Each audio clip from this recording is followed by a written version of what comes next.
সম্মানিত দর্শকবৃন্দ, আসসালামু আলাইকুম। আমাদের মুরগির ফার্মটা জায়গায় জায়গায় নষ্ট হয়ে গেছে, মানে এই যে মাটিগুলো ভেঙে ভেঙে চলে গেছে। তো আমরা এখন সেই জায়গাগুলো মেরামতের জন্য চেষ্টা করব।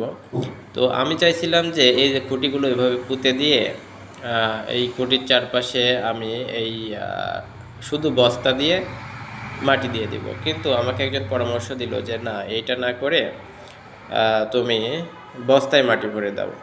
তো এই যে দেখতে পাচ্ছেন আমাদের ফার্মটা, যে এই যে এদিক দিয়ে সব ভেঙে গেছে, মাটি নাই। তো এখানে হচ্ছে নেট দেওয়া ছিল, নেটটা আমি উপরে উঠাই দিয়েছি। উঠাই দিয়ে এখন হচ্ছে যে জায়গাগুলো, যে এখানেও মাটি নেই, এই জায়গাগুলো আমরা হচ্ছে রিপেয়ার করব। তো রিপেয়ার করার জন্য আমি একটু আগে বললাম যে আমি চেয়েছিলাম যে শুধু এই যে বাঁশ কাটা হচ্ছে, এই বাঁশগুলো কেটে ওই দিক দিয়ে পুঁতে দিয়ে আমি হচ্ছে সামনে দিয়ে মাটি দিয়ে দিব। কিন্তু আমাকে একজন পরামর্শ দিল যে মাটিগুলো বস্তায় ভরে দিলে সেই মাটিগুলো আর সহজে চলে যেতে পারবে না। এই যে এভাবে বস্তায় ভরে ভরে মাটি দিলে মাটিগুলো চলে যেতে পারবে না। তো আমি বাঁশগুলো কেটে নিয়ে এসে এই যে এভাবে পুঁতে দিচ্ছিলাম। পুঁতে দিয়ে আমরা হচ্ছে এই যে আমরা বস্তার মধ্যে মাটিও অলরেডি নিয়ে ফেলেছি। তো এই খুঁটিগুলো একটু শক্ত করে পুঁতে দিচ্ছি যাতে খুঁটিগুলো ভেঙে না যায়। মাটিগুলো ভরে আমরা বস্তার মুখটা এই যে টোটালি বেঁধে দিচ্ছি।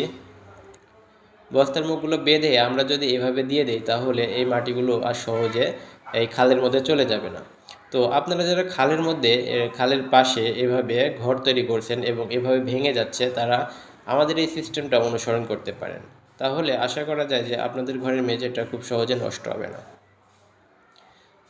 বা খালে এখান থেকে মাটিগুলো খালে চলে যাবে না। আসলে কিছু কাজ বুদ্ধিমত্তার সাথে করতে হয়, তাহলে আপনি সেইখান থেকে খুব অল্প পরিশ্রম বিনিয়োগ করে সেখান থেকে খুব ভালো কিছু আশা করতে পারেন।